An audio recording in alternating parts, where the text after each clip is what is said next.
Hey everyone, my name is Mo. I am the Institutional Privacy Lead at the Ethereum Foundation. I co-lead the IPTF, which is the Institutional Privacy Task Force. And what we do is we remove privacy blockers for institutions that want to build on Ethereum.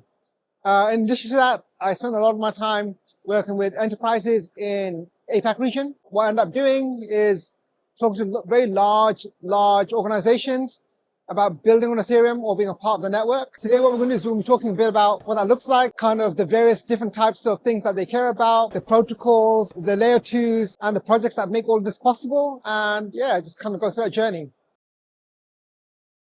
So talking about all the various solutions within the Ethereum ecosystem, one thing that we found with almost every institution is that privacy, compliance, and being able to understand what happens on the network is quite important to them. And the amazing thing about the way that Ethereum has been developed is that we have created this modular architecture known as layer 1s, layer 2s, and various different layers. The amazing thing about layer 2s is that they allow you to customize your Ethereum experience. So if you are, for example, a financial institution that needs deep privacy and compliance controls, you can build on Ethereum and get the security guarantees of the L1, which is, by the way, the most liquid network in the world, the one with the deepest amount of, I would say, composability, the widest range of like builders and developers. At the same time, have the controls that you need for your particular business. And L2s allow you to do that. You essentially customize your network experience. You can have privacy. And there's many types of L2s that provide that. Things like ZK Sync Providiums, Aztec, Miden, many different L2s. It could be around scalability. So there's various L2s that help with that. So there's all these various different L2s kind of customized to the experience that you want and allows you to tweak it to your kind of business requirements or kind of what your business needs.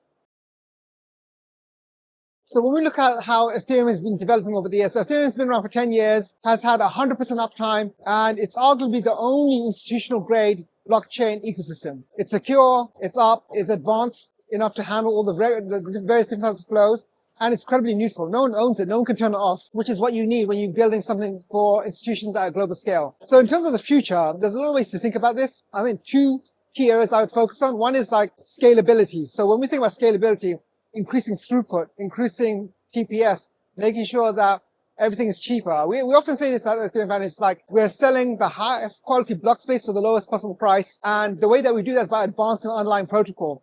So you may have heard of lean Ethereum, where our plan is to really cut the fat from the underlying protocol to make it much more faster, much more scalable. And what that means is that not only is the base layer scalable, but by being on the layer 2, you get orders of magnitude more performance. So if you, for example, have 10,000 TPS on the layer 1, you will have 100,000, if not a million TPS on the layer 2. The second thing is privacy.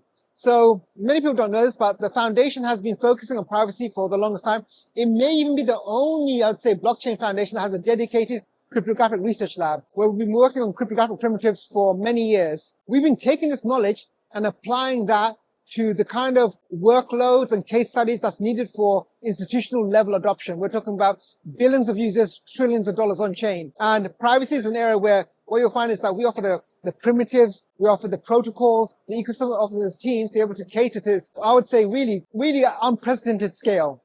So I think those are the two vectors where you'll see a lot of development happening in the very near term. So keep an eye out. If you have any questions, feel free to reach out to the foundation. We'll have to answer them.